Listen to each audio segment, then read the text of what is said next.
В 1976 году, уже став изгнанником из города, который любил, Бродский напишет эссе и назовет его «Меньше единицы». Это проза о городе, который он любил, который создал его как поэта. И там он напишет о двух городах – о Питере и о Ленинграде. В этом эссе Бродский напишет, что он родился 24 мая 1940 года в городе Ленинград.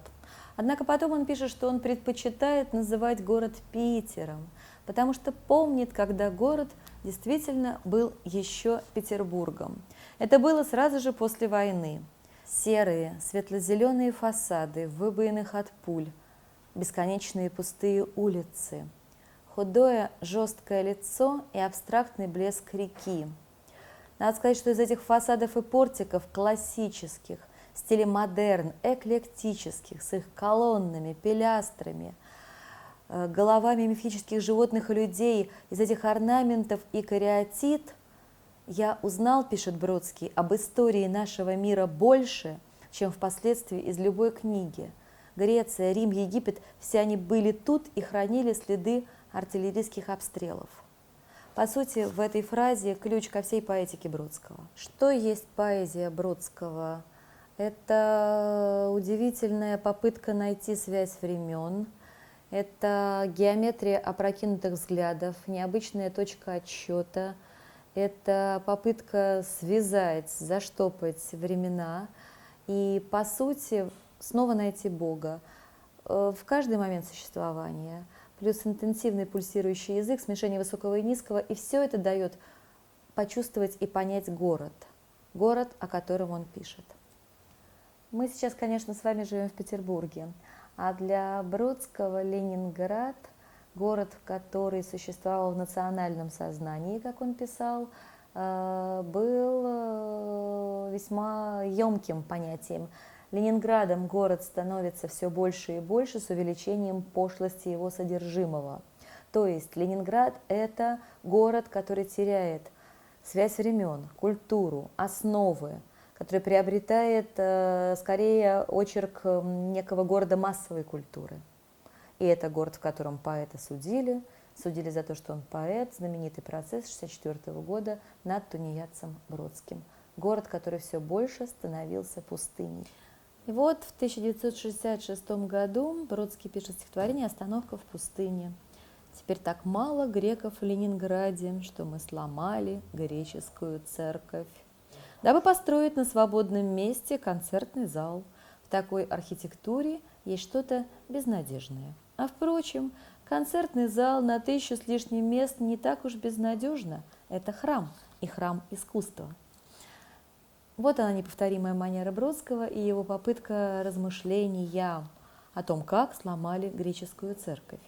Дело в том, что действительно на месте, где сейчас стоит знаменитый, известный всем концертный зал Октябрьский, когда-то была трогательная, крохотная греческая церковь. Итак, концертный зал стал заменой храму и, по сути, воплотил собой новую культуру Ленинграда.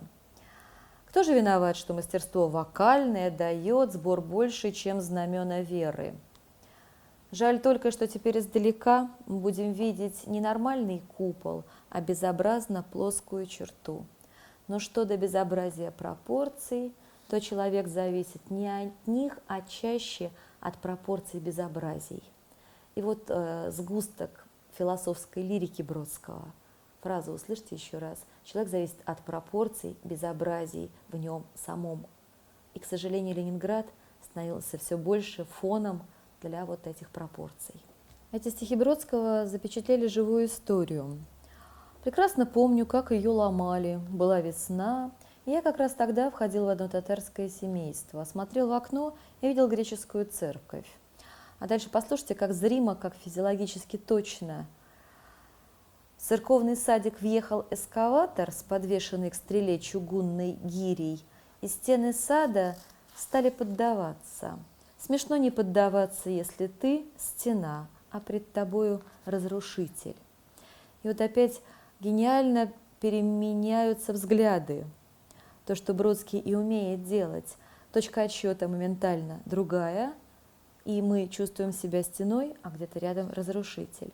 И вместо храма, где когда-то молились люди, тупой плоский куб. А дальше Бродский пишет про эскаватор, который, по сути, может быть символом вот этой вот эпохи Ленинграда. К тому же эскаватор мог считать ее стену предметом неодушевленным и до известной степени подобным себе, а в неодушевленном мире не принято давать друг другу сдачи. И, конечно, в этом стихотворении просто очевиден контраст вот этого духовного потерянного мира, символом которого была эта самая греческая церковь и Петербург когда-то, и символ бездушной культуры, культуры массовой, чугунная гиря, эскаватор, чувствуете, да, материальность и неразрушимость, и несокрушимость подобного. И чудовищно красиво дальше.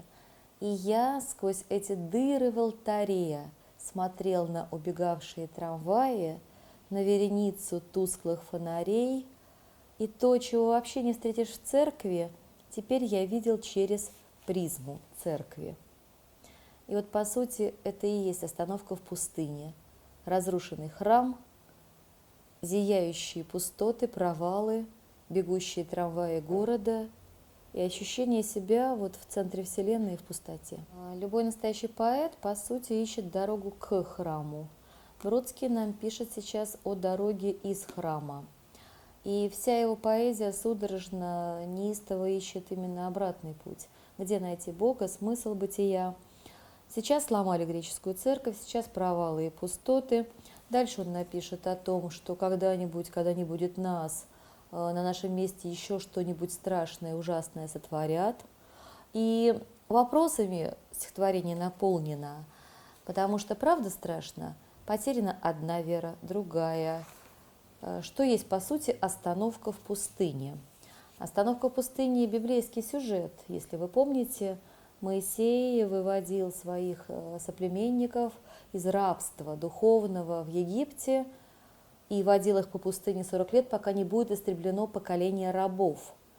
В бездуховном, культурно истребленном Ленинграде, который, по сути, пропорциями безобразий стал иным миром, нужно было когда-то остановиться и понять, что мы идем не туда. Так мало нынче в Ленинграде греков, да и вообще вне Греции их мало. По крайней мере, мало для того, чтобы сохранить сооружение веры. И вот опять же, почувствуйте Бродского. Он вернул нам отчасти эллинскую культуру, философию, библейские сюжеты, хотя бы рождественскими своими стихами, но потому что нам куда-то идти-то надо, и не только рушить, но и создавать. И Ленинград уже, слава богу, стал прошлым. Поэтому куда нам плыть? Что впереди? Пустыня или все-таки осмысленное бытие?